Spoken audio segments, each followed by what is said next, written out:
memang HIV itu menular melalui cairan tubuh. Keringat dan air liur itu termasuk dalam cairan. Ya. Saya Hani, selamat datang kembali di Live Story Podcast. This is my story, what your story. Saat ini kita sudah kedatangan seorang narasumber yang akan menginspirasi kita dengan kisah-kisah hidupnya. Dan lewat hidupnya, banyak orang bisa terbebas dan keluar dari apa yang selama ini membelenggu dalam hidup mereka.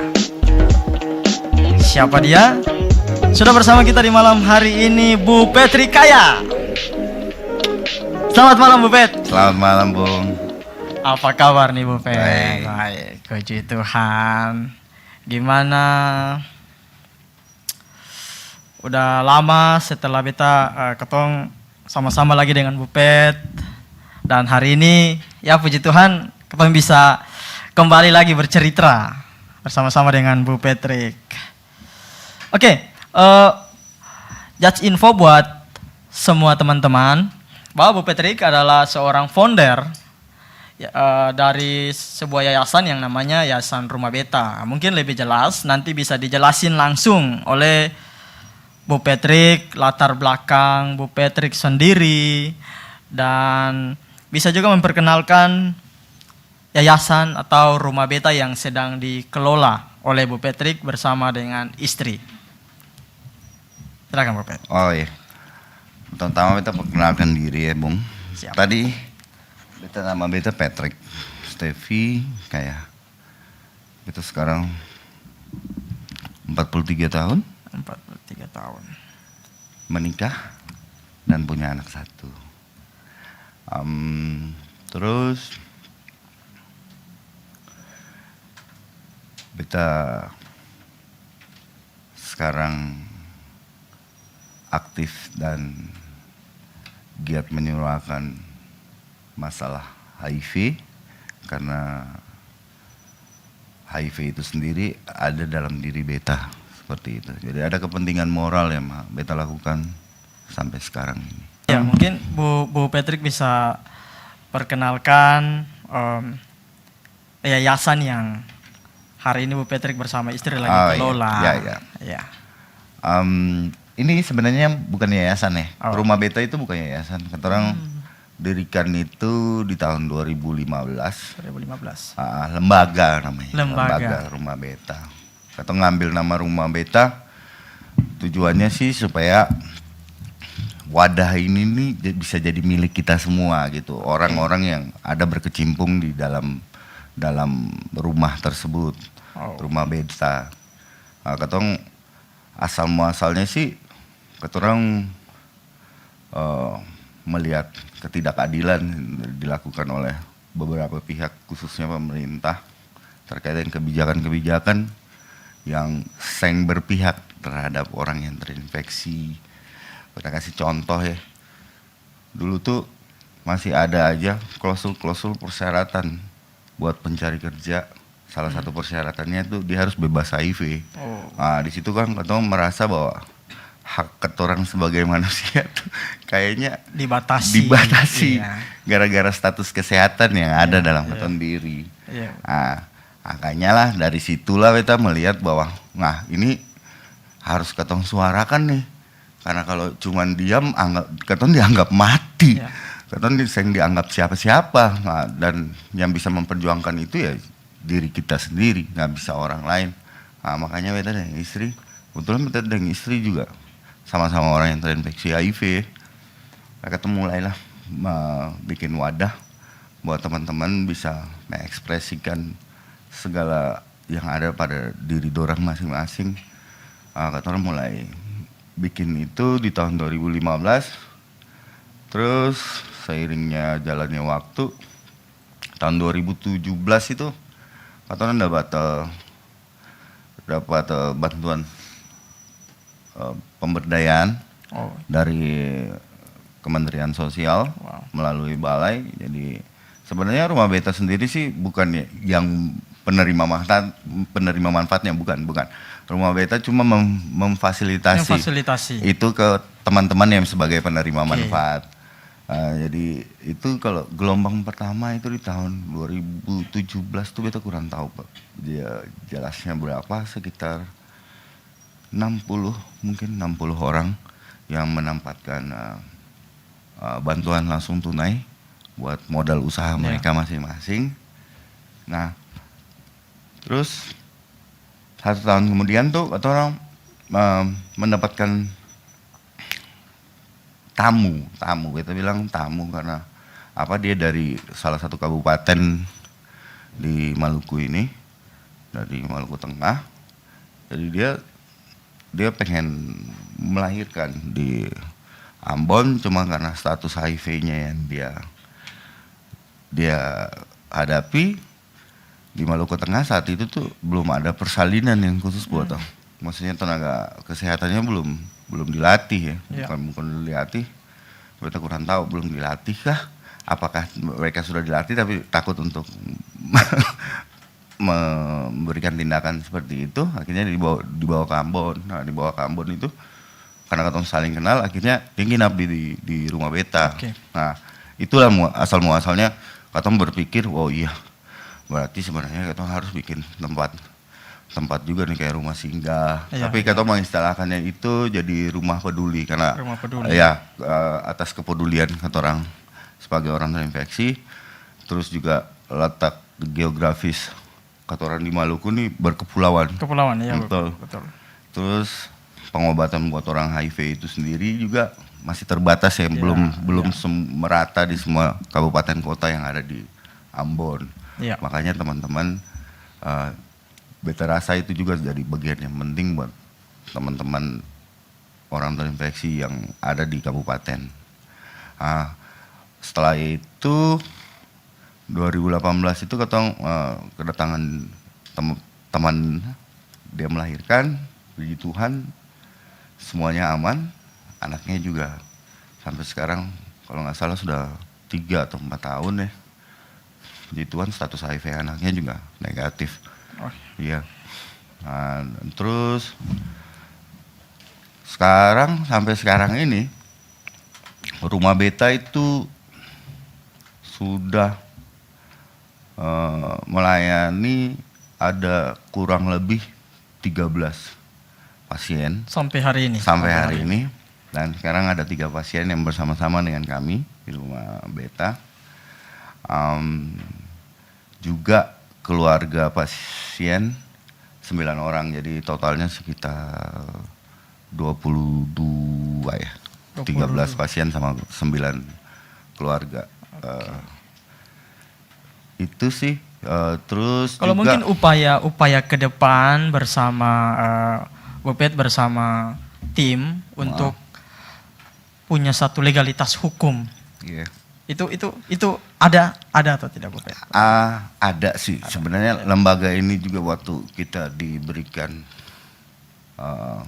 bantuan lewat negara kan, negara juga melihat landasan hukum yang kita miliki. Memang kita ada legalitas dari lembaga. Lembaga itu kurang lebih sekitar tahun 2015 juga kita buat itu. Ada juga rekomendasi dari Dinas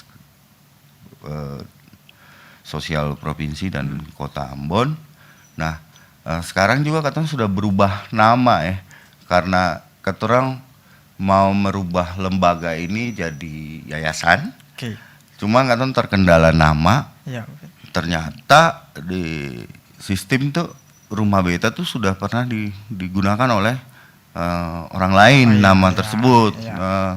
Makanya keturang berembuk bagaimana katong harus, yang ada pilihan lain, katong harus merubah nama.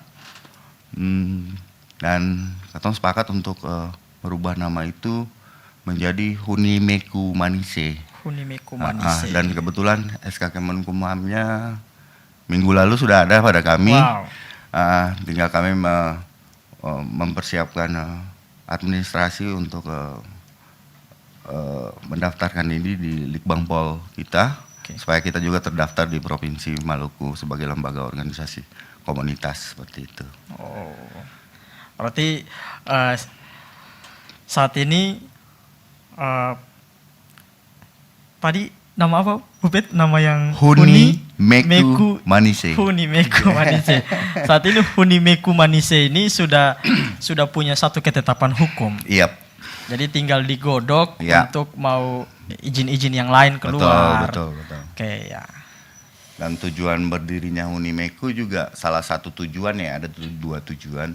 Salah satunya tuh sebagai rumah tampung. Iya, rumah. Ya, jadi yang tadi dari awal kata orang melihat ketidakadilan di kata orang provinsi, sehingga kata orang bisa membuat shelter, rumah singgah itu dari ya kata orang berpikir karena ini semuanya dari rasa kepedulian, akhirnya kata merubah namanya aja supaya menjadi rumah Ya. Rumah peduli. Rumah peduli. Ya. Oke, Bupet, ada yang mau beta tanyakan nih. Ya. Pertama kali atau pasien pertama Yup. itu di rumah beta itu kapan? Ketika Bupet menangani pasien pertama, dan pada saat Bupet menangani pasien yang pertama itu perasaan Bupet itu seperti apa? Beta sih pernah merasa hal yang baru ya dalam urusan seperti itu, karena dari beta belum menikah juga beta sudah sering memberikan pendampingan buat orang-orang yang baru mengetahui status kesehatannya. Jadi beta menganggap ini bukan hal yang baru. Cuman beta ngerti lah maksud Tuhan gimana Tuhan bisa memberikan nafas hidup buat beta sampai sekarang ini ya, untuk memperpanjang pekerjaan Tuhan dalam kehidupan beta gitu. Yes. Beta berharap sih orang-orang yang bisa beta dampingi itu mereka juga bisa survive sama kayak apa yang beta rasakan sekarang gitu. Saya hidup dalam kungkungan, saya harus malu, canggung menghadapi lingkungan sosial. Karena yang banyak yang beta dampingi itu begitu, belum bisa berdaya atas dirinya sendiri. Wow. Seperti itu. Iya. Mungkin karena mereka juga baru tahu ya. Baru. Karena waktu beta baru tahu juga beta merasakan hal yang sama sih. Kayak Endo rasakan. Oke. Seperti itu. Oke. Nah, tadi Bupet sudah katakan bahwa ketika Bupet sendiri kadang-kadang kan kalau macam ketong mengetahui sesuatu yang terjadi di ketong, apalagi itu hal sesuatu yang mungkin dalam tanda kutip tidak bagus. Yep. Ya kadang-kadang juga rasa terpukul, Ya. rasa seperti aduh ini bagaimana, apalagi dalam kasus ini kan ya bisa jadi sesuatu yang ya cukup besar juga di luar. Nah, yang beta mau tanyakan Bupet, pertama kali Bupet terinfeksi itu kapan, dan respon Bupet ketika Bupet tahu bahwa Bupet terinfeksi itu, virus itu? Oke.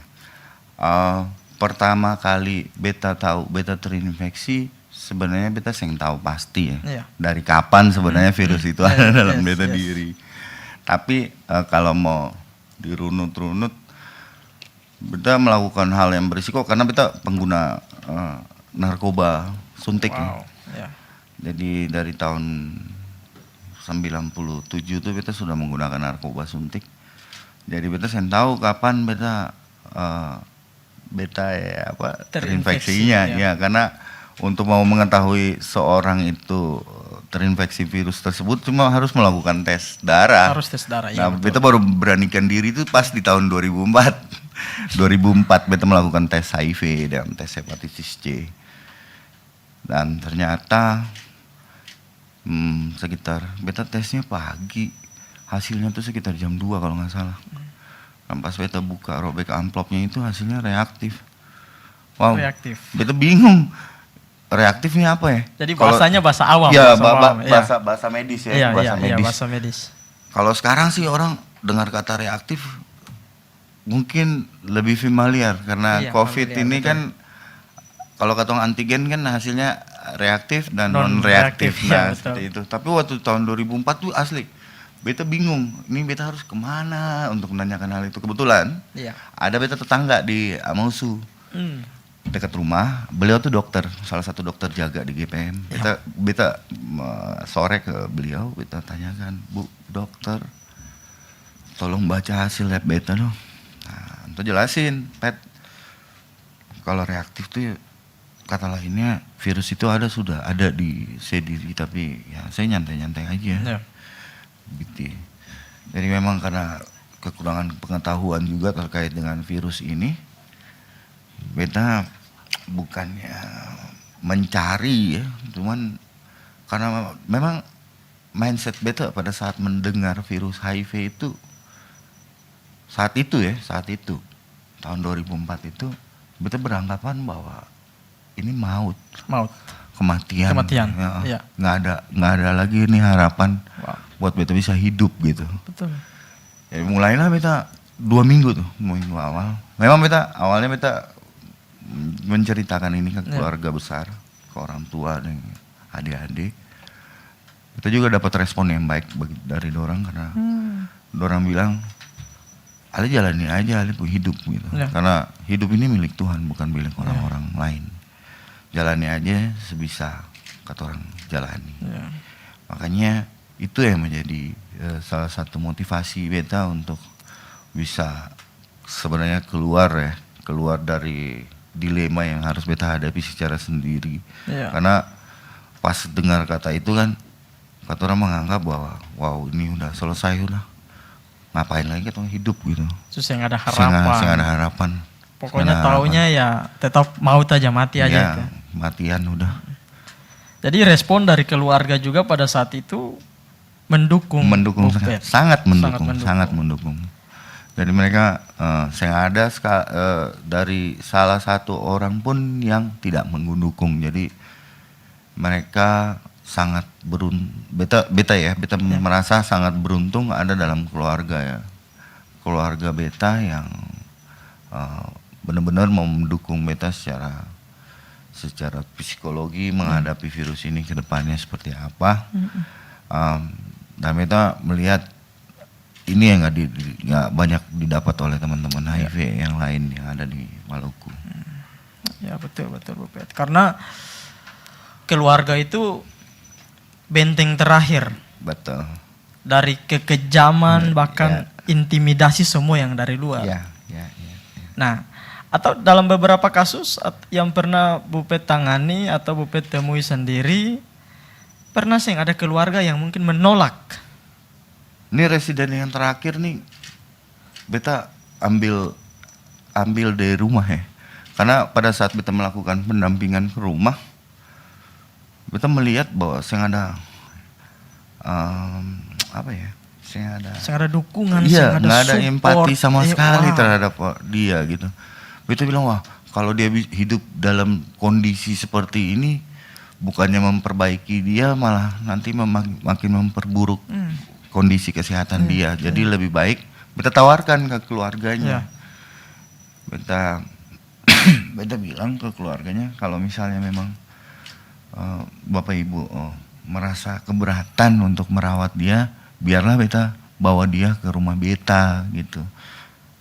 Mungkin dorang saya mengerti kata rumah beta itu apa, dong pikir beta rumah gitu. Dong pikir Bupet punya rumah. Betul. Cuma kan beta jelaskan biarlah nanti beta bawa dia ke rumah beta. Iya, Padahal rumah beta ini rumah peduli yang beta maksudkan. Iya. Dan puji Tuhan sekarang dia ada sama-sama dengan ketorang sekarang di rumah beta. Tadi Bupet bilang sempat memang saat ini ada satu residen, ada juga satu ini yang dia dari pihak keluarga sendiri pun menolak.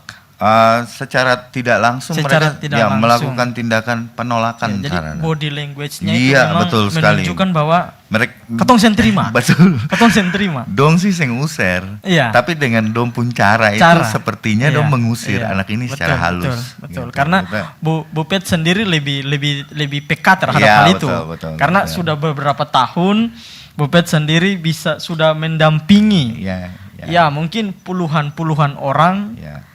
yang secara langsung terinfeksi. Iya. Nah, Bupet, Kalau pandangan Bu Pet sendiri mengenai hal ini, artinya keluarga yang secara tidak langsung menolak. Kira-kira pandangan Bu Pet itu bagaimana? Bagi beta itu biasa aja. Biasa ya. Karena beta berpikir begini. Pertama, ada kadangnya pihak keluarga ini juga punya keterbatasan, nggak pernah dengar informasi terkait HIV, penularannya. Karena beta pasti berpikir mereka sebenarnya cuma takut dia menginfeksi orang lain di dalam rumah, seperti itu. Ya. Ketakutan terbesar Ketakutan, itu ya. Semua orang mungkin, Pasti, semua pastilah. orang. Betul. Orang COVID aja kita takut kok sampai sekarang sama COVID itu. Iya betul. Sama virus, cuma beda penularannya. Kalau COVID lewat droplet, lewat HIV lewat cairan tubuh, lewat darah, seperti itu. Tapi beta berpikir kalau misalnya saya memberikan ruang atau memberikan tempat yang aman bagi mereka, itu akan menjadi pemicu memperburuk keadaan. Beta rasa angka kesakitan itu akan semakin tinggi nih kata orang provinsi ini, dan bisa-bisa angka kematian pun akan terus meningkat. Padahal bagi beta sendiri ya, bagi beta, nggak tahu bagi orang lain, HIV itu sebenarnya bukan virus yang membunuh.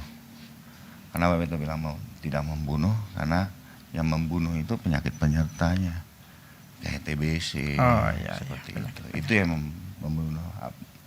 Banyak yang beta hadapin itu dia meninggal bukan karena HIV-nya. Betul, karena HIV-nya, tapi karena stigma yang dia rasakan. Psikis. Jadi psikis. Dia sampai akhir hayatnya dia sendiri. Dia menutupi hal itu, malah untuk keluarganya sendiri nggak tahu apa yang dia terjadi dan dia hidup gitu.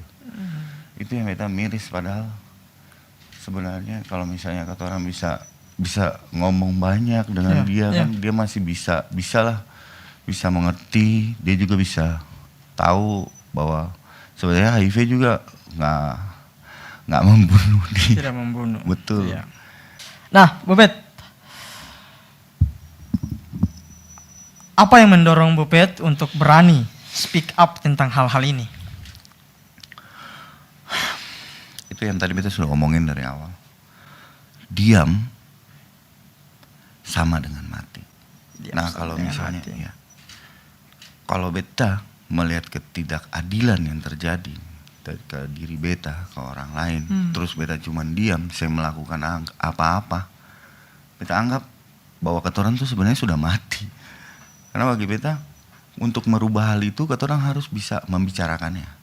Dengan ketoran membicarakannya, orang lebih familiar mendengar hal-hal baru seperti itu.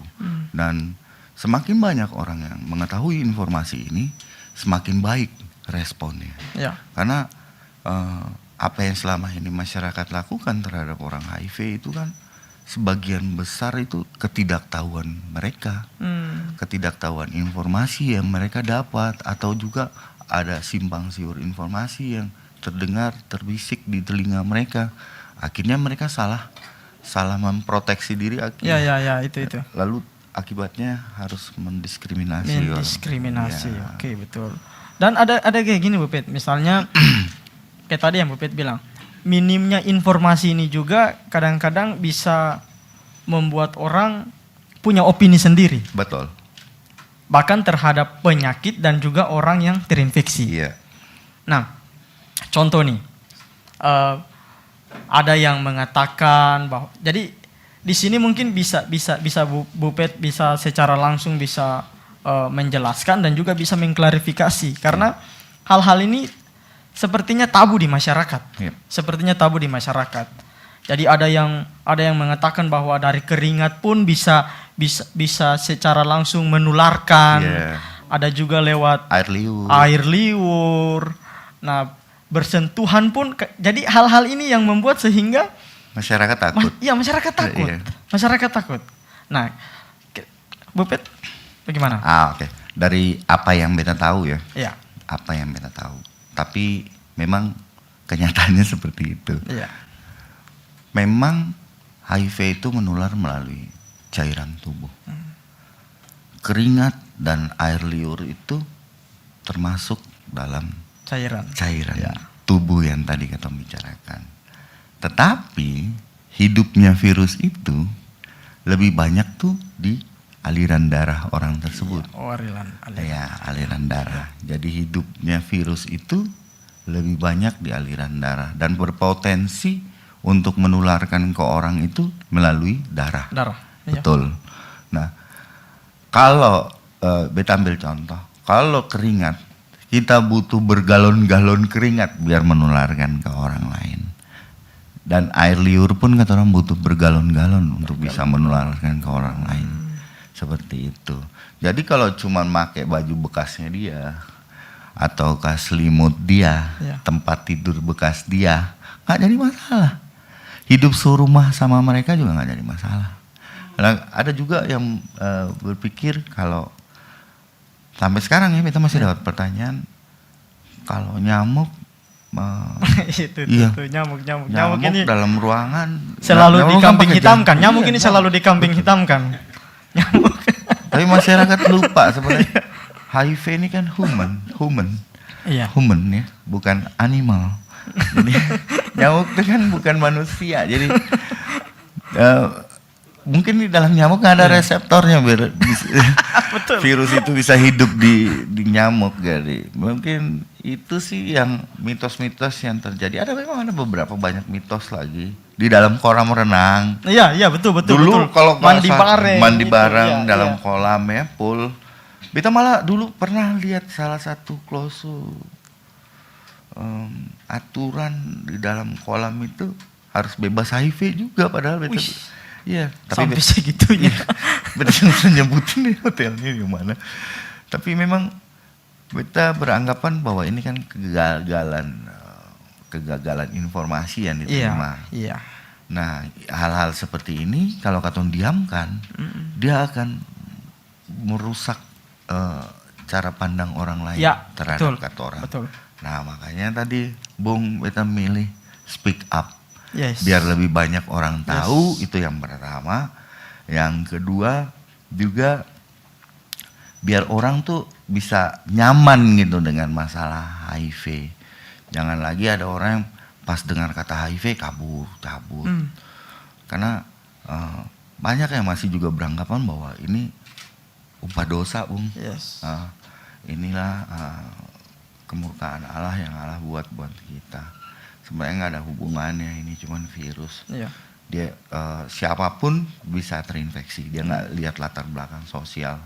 Kamu siapa aja kalau nggak berhati-hati dalam melakukan kehidupan sosial, misalnya melakukan hubungan seks secara bergantian, mendapatkan transfusi darah yang tidak melalui screening, itu juga sumber-sumber penularan yang ketorang hadapi sekarang itu. Seperti itu. Nah, jadi pernah sih waktu Bupet pada saat menyuarakan tentang dan berani melawan dan ketika speak up, itu apakah memang secara langsung diterima ataukah memang ada penolakan? Dan ketika contoh nih, ketika ada penolakan begitu, itu Bupet langsung memang down ataukah memang terus menambah semangat untuk tetap menyuarakan hal ini? Beta selama hal ini, kata lawan tadi, beta melakukannya cuma dengan berbicara ya. Jadi beta sangat terima kasih atas mic ini. Ini satu perlawanan yang beta lakukan dari dulu. Ini mimpi dan beta terus bermimpi supaya walaupun beta saya merasakan ya. Semoga beta punya anak, beta punya keturunan yang berikut atau generasi muda berikut yang juga merasakan apa yang beta rasakan, itu seseng lagi merasakan. Nah, jadi bagi beta kalau kata orang saya melakukan apa-apa untuk kata orang pun diri sendiri, ya berarti kata saya bisa merubah apa-apa. Jadi kalau lebih baik kalau bisa kata orang bermimpi sekarang, ya kata orang bermimpi sekarang. Nggak perlu kata orang tahu kapan kata orang harus mewujudkan mimpi itu. Tapi beta terima kasih karena ini salah satu bentuk perlawanan yang beta lakukan. Nggak berlawanan dengan siapa-siapa. Ya. Beta saya mencari musuh. Beta saya sejauh itu cara pikirnya. Cuma beta mau supaya masyarakat juga bisa menerima kata orang apa adanya. Ya. Itu yang beta rasa masih susah ya. Masih susah karena memang salah satu faktor itu ya ketimpangan informasi yang diterima ya. Misalnya secara fisik Bung beta kelihatan sakit deh. Kalau Bung lihat sendiri. Iya. Kelihatan sakit? Tidak. Tidak kan? Tidak. Nah, terus kalau misalnya beta mau melamar pekerjaan, terus beta digagalkan cuman gara-gara status kesehatannya. Status kesehatan. Ya. Ataukah beta sudah bekerja di perusahaan tersebut dan tiba-tiba ada salah satu dari perusahaan yang mengetahui status kesehatan itu dan mereka melakukan tindakan untuk pemecatan secara sepihak. Ya. Nah, dan itu terjadi, ya. Kita pernah menghadapi hal-hal seperti itu, mendampingi. Beta rasa ini sebuah kesalahan karena beta berpikir orang lain juga nggak ngerti apa yang sebenarnya yang terjadi. Virus ini kan cuma merusak sistem kekebalan tubuh manusia. Ya. Nah, apalagi sekarang kan kita tahu sendiri bahwa HIV itu ada obatnya untuk bisa menekan jumlah virus itu. Nah, kalau misalnya jumlah virus itu bisa ditekan, berarti orang HIV itu bisa produktivitasnya sama kayak orang sehat, nggak ada bedanya kita. Dia bisa tertawa, dia bisa sedih. Makanya kalau misalnya masyarakat melakukan sebuah ketidakadilan, itu berdampak sekali buat orang HIV. Dia pasti berpikir, aduh, pernah bisa merasakan bahwa orang hidup di tempat yang minoritas gitu, katong mau melakukan apa-apa tuh segala sesuatu tuh terbatas, berarti itu. Itu sampai mau berpikir gini, kata orang mau kerja apa? Kalau orang sudah tahu, apalagi kita kan bukan baru pertama kali menyuarakan hal seperti ini. Dan beta yakin banyak orang yang sudah tahu itu status kesehatan, tanpa perlu beta harus beritahu seperti itu. Nah, itu yang jadi PR beta ya, PR besar, supaya dengan adanya lebih banyak kata orang bercakap-cakap tentang HIV ini sendiri, lebih banyak juga dampak baik yang kata orang dapat dari informasi-informasi yang kata orang harus bagikan buat masyarakat. Iya, benar Bu Pet. Karena memang ada dalam firman Tuhan sendiri pun tertulis bahwa umatku binasa karena kurangnya pengenalan akan Allah. Artinya pola pikir ini yang perlu memang diubah. Beta sendiri pun dari kecil itu ya mungkin beta tahu HIV itu apa, tapi mulai SMP, SMA, ada di sekolah itu ada mulai sosialisasi. Nah, itu kan ketong mulai ngerti tuh, mulai ngerti. Tapi ngerti dalam arti ini berbahaya. Jadi tanpa disadari dari hari itu pun beta sudah ditanam sebuah stigma bahwa memang ini berbahaya. Sebenarnya sih ini cuma cara merespon ketong terhadap informasi itu. Yep. Nah, berbeda ketong duduk dengan orang yang punya alibi dengan orang yang mengalaminya. Nah, kira-kira Bu Pet, yang beta mau tanyakan di sini Bu Pet.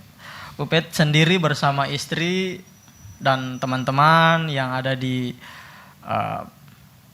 rumah singgah yang sementara Bu Pet dan istri bangun. Apakah memang ketika mereka ada di dalam situ, misalnya nih, ada yang terinfeksi lalu Bu Pet dengan istri merawat dan ketika sudah mereka bisa dikatakan, oh sudah bisa keluar nih. Apakah memang langsung dikembalikan ke keluarga? Betul. Semuanya itu, semua teman-teman yang sempat visit di rumah beta, itu kita kembalikan lagi kita kembalikan ke keluarga mereka masing-masing, karena mereka punya tujuan datang ke rumah beta juga berbeda-beda ya. Ada yang tadi beta sudah sebutkan ya, gara-gara stigma yang dirasakan oleh pihak keluarga, akhirnya mereka. Ada juga yang memang di daerah domisili dia itu nggak ada pengobatan HIV sama sekali. Nah makanya dia harus ke kota untuk bisa mendapatkan pengobatan tersebut. Nah kalau misalnya kata orang merawat dalam hal ini, kata sih sebenarnya menampung saja ya, nggak kata orang yang merawat, kata orang bukan medis ya, atau nggak ngerti apa-apa soal medis, kata cuma memberikan bimbingan buat teman-teman, memberikan informasi kalau memang itu baru yang baru dia ketahui gitu. Tapi kalau untuk masalah merawat itu beta rasa kata orang secara medis kata saya melakukan akang. Setelah mereka sembuh dan pulih, kata akan berkoordinasi. Pertama kata yang kata lakukan kalau misalnya penyebabnya stigma dan diskriminasi itu, kata orang harus ke keluarganya dulu. Iya, keluarga betul. Karena kata orang akan membicarakan progres dia sejauh ini. Kata orang akan bilang bahwa dia sudah siap untuk kembali ke rumah. Lahir batin psikisnya semua benar, sudah siap. Iya. Ya. Jadi kita harus bisa meyakinkan benar-benar ke pihak keluarga, juga informasi-informasi dasar tentang HIV itu sendiri, supaya jangan lagi keluarga gagal paham terkait penularan. Terus cara pencegahannya mereka harus tahu benar, supaya jangan sampai menyalahkan orang yang hidup dengan virus tersebut. Karena kalau misalnya terus menyalahkan, beta rasa itu bertolak belakang dengan proses pemulihannya dia. Dia akan merasa dikucilkan sendiri di dalam rumahnya dia. Nah kalau misalnya semua itu diterima, tong akan kembalikan. Jadi rumah beta atau Hunimeku ini tidak permanen ya buat teman-teman. Jadi kalau misalnya teman-teman, ini juga beta mau siapa tahu teman-teman HIV yang ada di Maluku yang pasti satu kelak bisa mendengar hal ini. Jangan sungkan-sungkan. Kita ada di Kota Ambon. Mungkin nanti kontak listnya akan kita berikan buat teman-teman di sini. Jadi jangan merasa sendiri ya. Kita ada sama-sama untuk coba membagi, memanage masalah kita supaya apa yang kalian rasakan juga bisa kita rasakan bersama-sama. Bu Pet, seperti yang tadi Katong sudah katakan bahwa Katong sih bisa memaksakan apa yang ada di dalam pikiran orang lain itu terhadap Katong. Nah, pernah kasus ada mungkin Bu Pet temui, karena Katong tahu belum tentu semua orang itu bisa setuju dengan apa yang Bu Pet lakukan, pasti. Nah, kira-kira apa yang Bu Pet bisa lakukan untuk berusaha meyakinkan dan supaya mereka paham akan hal-hal ini? Beta awalnya pasti melakukannya sendiri. Sendiri awalnya. Tapi kalau misalnya memang pihak tersebut tidak merespon itu dengan baik, beta akan berkoordinasi lagi dengan pemuka-pemuka masyarakat, misalnya Pak RT, pemuka agama di wilayah itu, karena dengan cara itulah kita bisa meyakinkannya. Kalau beta rasa kalau beta sendiri nggak percaya, pasti susah nih, ya kan? Kita akan ketemu jalan buntu, tapi saya boleh mundur, kata orang harus bisa bergandeng tangan dengan pihak-pihak lain, karena pekerjaan penanggulangan ini harus total football, harus kita semua harus ikut bermain di dalamnya, jangan Patrick sendiri. Betul. Total football. bisa betul. Bu Pet, tadi Bu Pet bilang waktu ketika sudah bisa meyakinkan bahwa teman-teman yang mungkin sudah bisa dikembalikan ke keluarga, ya kan? Itu lahir batinnya sampai psikisnya itu sudah yakin bahwa oh ini dia sudah bisa dikembalikan ke keluarga. Nah, yang beta mau tanyakan begini Bu Bet, apakah seng ada indikasi ketika dong dikembalikan itu dong bisa menularkan ke orang lain? Indikasi penularan. Iya. Ya, jadi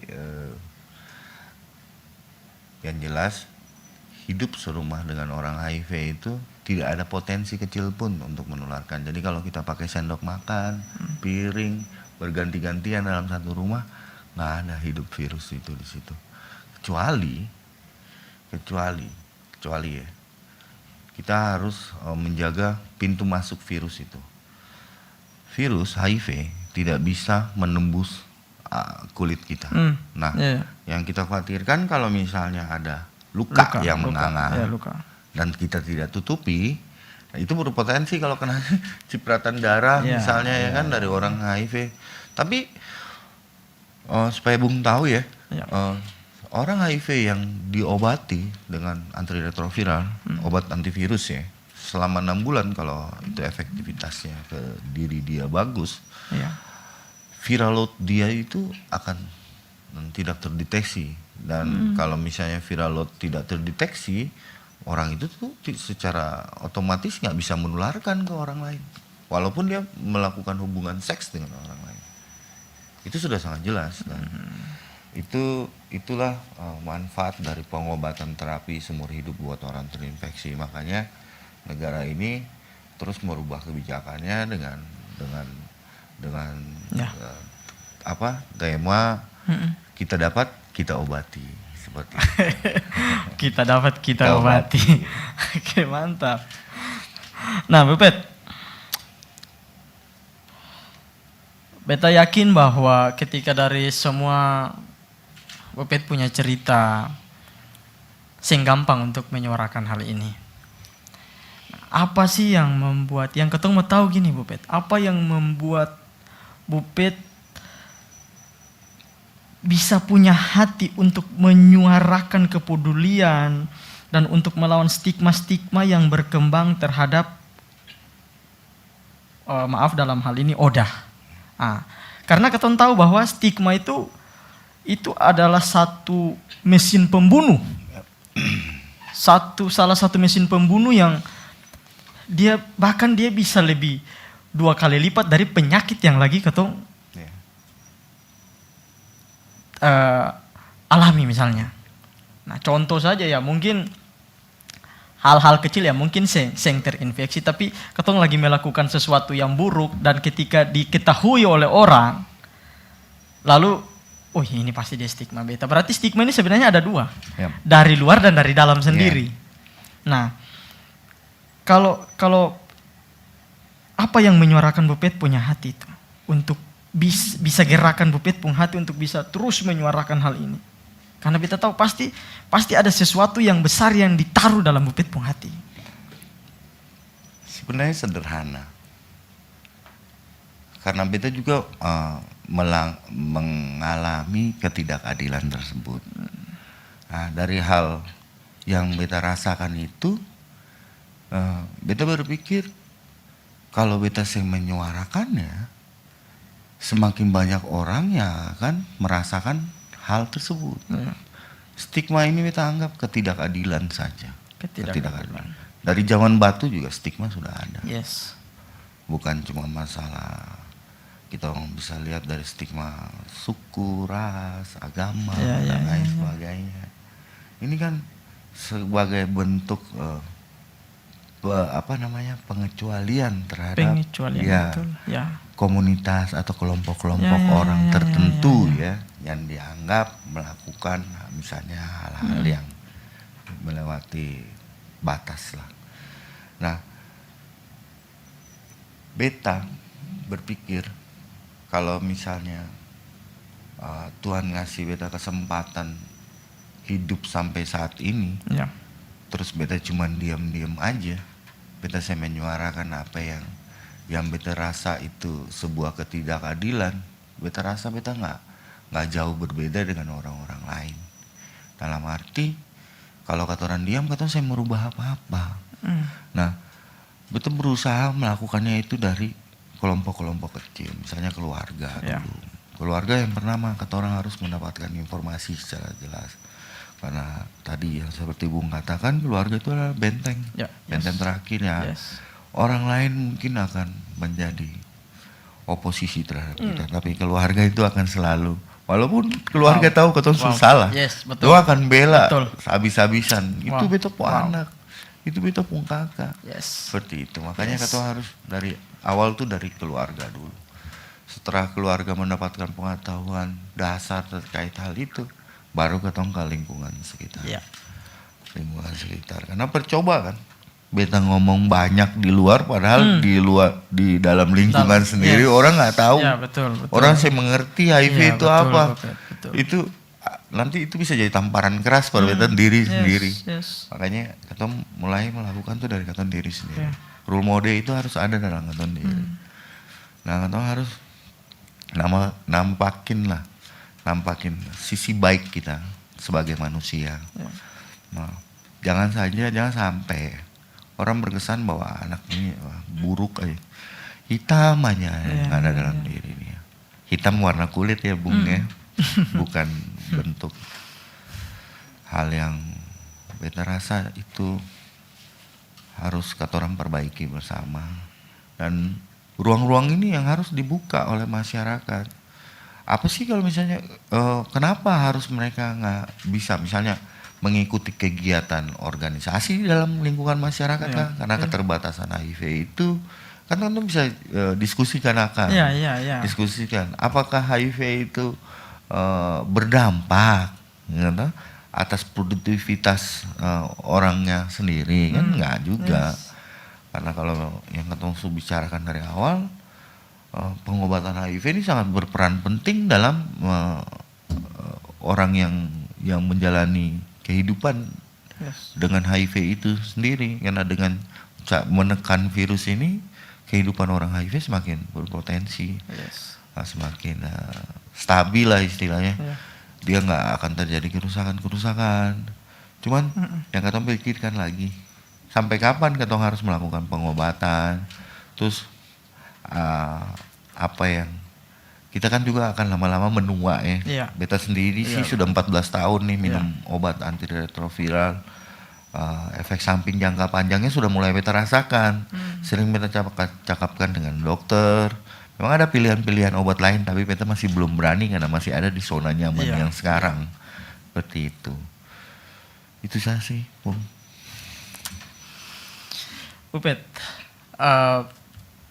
tadi beta juga katakan bahwa dua hal, stigma ini bisa datang dari dalam dan dari luar. Betul, kita lupa tadi jelasin ya.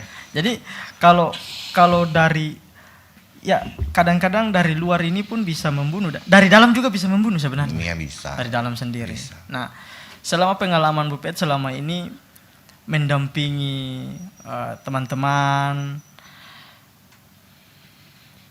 yang sulit keluar itu, stigma yang dari luar atau dari dalam? Dari dalam. Karena kita bersinggungan langsung dengan orang tersebut bagaimana kita meyakinkan dan peran orang yang ada di sekitar dia. Itu stigma yang dilakukan terhadap diri sendiri ini benar-benar jadi sugesti dalam kehidupan dia nanti akan 10 tahun akan datang, 15 tahun akan datang. Dia krisis kepercayaan diri gitu. Betul. Dia mau melangkah, dia mau ngapa-ngapain, dia mikir status kesehatan dia. Kita harus bisa bilang ke dia bahwa coba beranggapan aja bahwa kita hidup sekarang ini tanpa ada virus itu yang di dalam diri kita, supaya jangan kita harus memikirkan hal itu yang selalu berlebihan. Kalau misalnya kita berpikiran berlebihan, secara otomatis kan kesulitan dalam tidur misalnya. Itu berdampak dalam proses pengobatan yang dia jalani. Ditambah stres, susah untuk keluar dari kungkungan tersebut. Nah, peran-peran keluarga, teman baik dia itu yang berperan penting sebenarnya. supaya bisa membuka jalan buat mereka supaya ini loh, kehidupan sebenarnya itu sosialisasi. Kata orang makhluk sosial. Ada penerimaan di Iya. situ, iya. Kata ini makhluk sosial, nggak ada artinya kata sudah beranggapan bahwa kata diri makhluk sosial, tapi kata hidupnya sendiri di ruangan kecil. Saya mau keluar kamar tuh cuman buat makan, minum, mandi, ganti pakaian, terus nggak mau lakukan apa-apa lagi. Dia sudah menganggap bahwa sudahlah, buat apa kita mau melakukan apa-apa lagi? Lagian saya bisa merubah apa-apa, HIV itu sudah ada. Itu sama yang kita rasakan awal. Kita rasa kalau misalnya kata orang memberikan pengetahuan dengan cara yang sederhana dan bijaksana, kita rasa Don juga bisa menerimanya dengan baik. Betul. Nah kalau dari luar sendiri, ini ada mungkin ya ada sentimen negatif kah secara pribadi sebelum HIV itu hadir ya misalnya. Oh, bisa jadi betul. Dendam, dia memakai pintu masuk ini sebagai corong dia supaya bisa mendoktrin orang-orang lain supaya melakukan hal-hal seperti itu. Istilahnya cuci otak lah. Ya. Istilah cuci otak. Tapi kalau misalnya kejadian langsung yang beta dapat, belum pernah beta merasakan seperti itu. Tapi yang beta hadapi itu sebagian besar masyarakat belum paham benar tentang informasi HIV itu sendiri. Sampai hari ini apa yang menjadi kerinduan terbesar dalam Bupet dengan istri punya hati, bahkan teman-teman semua untuk terus mau untuk menyuarakan hal-hal ini. Jadi bukan cuman sampai di sini saja, tapi kerinduan yang paling terbesar dalam Bupet hati. Beta punya mimpi supaya orang lain itu juga bisa menerima kata orang tuh apa adanya. Dalam arti jangan cuman mau memanfaatin aja. Yang pertama cuma mau melihat kelebihan, tapi sisi kekurangannya kita tidak mau menerima. Mimpi kata orang tuh dua beta dan istri tuh sampai punya mimpi pengen bikin panti asuhan buat anak-anak yang HIV, karena kata orang dua juga melihat kehidupan masa depan mereka ini yang karena ada beberapa anak ya, nggak semua yang jadi yatim piatu karena kehilangan orang tua mereka, dan ada beberapa yang diasuh oleh oma, opa, ada om, tante, seperti itu. Nah kalau misalnya itu bisa menjawab kebutuhan ini, beta rasa itulah salah satu mimpi terbesar kata orang supaya karena bagi kata orang anak nih sebagai masa depan bangsa ya. Jadi kalau misalnya kata orang didik dengan baik dari awal, dia siapa tahu dia bisa akan jadi pemimpin bangsa di kemudian hari. Ini aset kata orang sebenarnya. Terkait dengan anak. Yang Bupet mau sampaikan buat generasi bahkan orang-orang yang ada di luar. Banyak hal sih sebenarnya yang kita harus mau sampaikan buat masyarakat terkait dengan stigmatisasi sosial yang terjadi. Yang pertama, kita yang bisa menghentikan hal itu. Beta cuman berharap buat masyarakat supaya bisa memberikan ruang bagi kami, supaya kami juga bisa mengisi ruang itu dengan warna-warna lain yang kami miliki. Kami juga bisa menggali segala potensi yang kami miliki untuk mewarnai provinsi ini bersama-sama. Karena bagi kami sebagai orang terinfeksi, dengan cara kalian menstigma, kalian sementara merampas hak hidup kami. Ini yang harus kita luruskan. Sebenarnya kata orang saya minta banyak kok buat masyarakat umum ya. Tolong, HIV itu sudah ada di lingkungan umum ya. Kalau dulu kata orang bisa kotak-kotakan akang, dia ada cuma di komunitas-komunitas yang berisiko. Tapi 2022 kita nggak bisa membicarakan kelompok risiko itu lagi karena jumlah kasus yang kita temui sekarang ini ada dalam populasi-populasi yang umum. Dan masyarakat tuh tanpa masyarakat sadari, setiap hari itu kita berpapasan dengan orang HIV yang ada di kota Ambon ini. Misalnya kita kasih contoh seperti itu. Nah, jangan lagi lah kata orang mengucilkan mereka, tapi mari sama-sama kata orang bisa berbagi buat orang-orang yang kata orang kucilkan supaya mereka juga bisa mendapatkan tempat yang layak dalam kehidupan sosial. Dan kita rasa kalau mereka kata orang memberikan mereka banyak ruang, pasti mereka akan bisa berbuat banyak buat orang lain juga. Seperti itu. Ini karena keterbatasan aja. Segala sesuatu dibatasin, segala sesuatu dibatasin. Yang terakhir closing statementnya buat mbak saudara semua.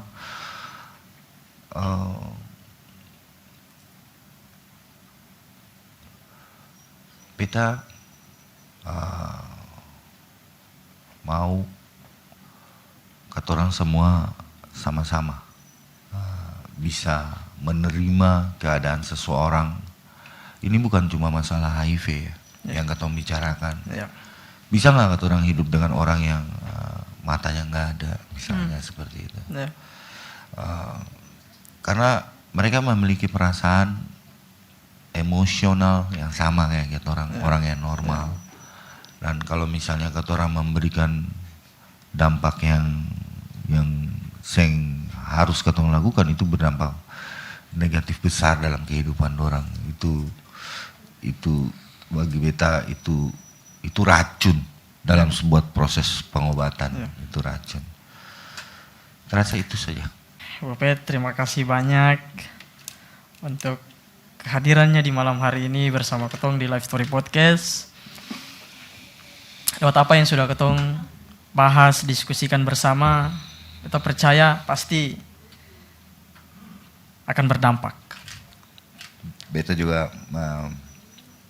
berharap hal yang sama ya. Amin. Oke. Kasih itu tidak pernah gagal. Yang namanya kasih itu tidak berbicara mengenai diri sendiri, tapi kasih itu berbicara mengenai orang lain.